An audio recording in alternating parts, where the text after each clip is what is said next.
Gracias, así es. Nosotros estuvimos participando en todas las conversaciones, socialización que se hizo de este nuevo Código Penal que está ya en discusión en el Congreso Nacional. Recordemos que las cárceles o los centros penitenciarios están llenos de gente humilde, de gente que no sabe leer, de gente pobre. Por las debilidades en el sistema judicial en las cuales no ha habido pues una buena defensa de los privados de libertad. Pero también hay que recordar que las causas sobre esta situación es por haberse reformado el artículo 184 del Código Penal, del Código Procesal Penal, en la que establecía que no habían medidas sustitutivas, y se derogaron 21 catálogos o 21 delitos en los cuales ya los jueces no pueden o no deben dejar en libertad por esos delitos a ninguna persona que esté siendo procesada. Pero debemos de ser bien precisos en vista de que en aquel entonces muchos jueces abusaron en haber dejado en libertad a varias personas por delitos que no eran, ¿verdad? No cabía la sustitución de medidas.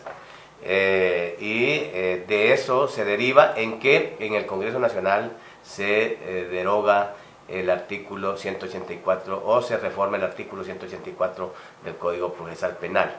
Además de eso, recuerde de que se crearon otras leyes o hubieron reformas. Por ejemplo, las reformas al artículo 102 de la Constitución de la República, que habla o establece sobre la extradición.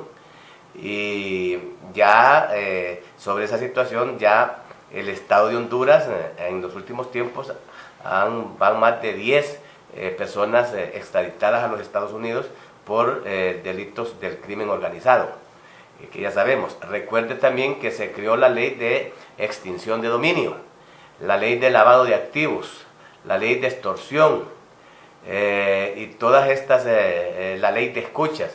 Todas estas leyes han venido a endurecer más lo que es el sistema judicial en nuestro país, en la que los operadores de justicia ahora, o sea, el Policía Nacional Preventivo, el Policía de Investigación Criminal, independientemente sea esto del Ministerio Público o de la Dirección de Policía Nacional, el fiscal, el juez, o sea, los tres operadores de justicia aterrizan ya en el auto de formal procesamiento con prisión preventiva.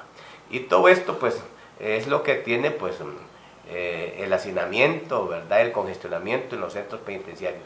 Sin embargo, se está discutiendo ya en el Congreso Nacional el nuevo Código Procesal, el nuevo Código Penal, en el que se establecen y se han revisado todos estos delitos para ir viendo, ¿verdad?, poniendo el Código Penal en vigencia o, como dijimos nosotros, el derecho comparado, modernizando el Código Procesal, porque el sistema de justicia en Honduras no debe de continuar como ha estado hasta ahora. Recordemos que venimos del juicio inquisitivo antes, ahora el juicio declarativo.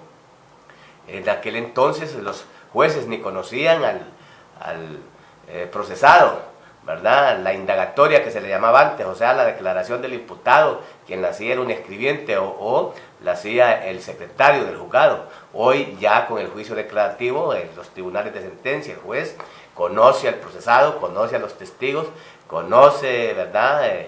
Ya hay una transparencia, ya hay un modernismo dentro de lo que es el sistema judicial, y todo esto pues va encaminado, y así lo reza este nuevo Código Penal, en la que se continúa modernizando lo que es el sistema judicial en materia penal de nuestro querido país, Honduras. A nivel de CONAPRED, ¿cómo viene a favorecer a los privados de libertad el nuevo código? Bueno, recuerde que hay un principio que únicamente favorece a la ley en aspectos o en materia criminal, ¿verdad? Tiene el efecto retroactivo. O sea, la ley tiene efecto retroactivo solo en materia penal cuando favorece al delincuente o al procesado. Entonces, se supone que las nuevas formas o reformas o formas que establece este nuevo Código Penal, sí favorece, ¿verdad?, a los privados de libertad en un determinado, sobre todo aquellos que están en la vía de proceso o procesados.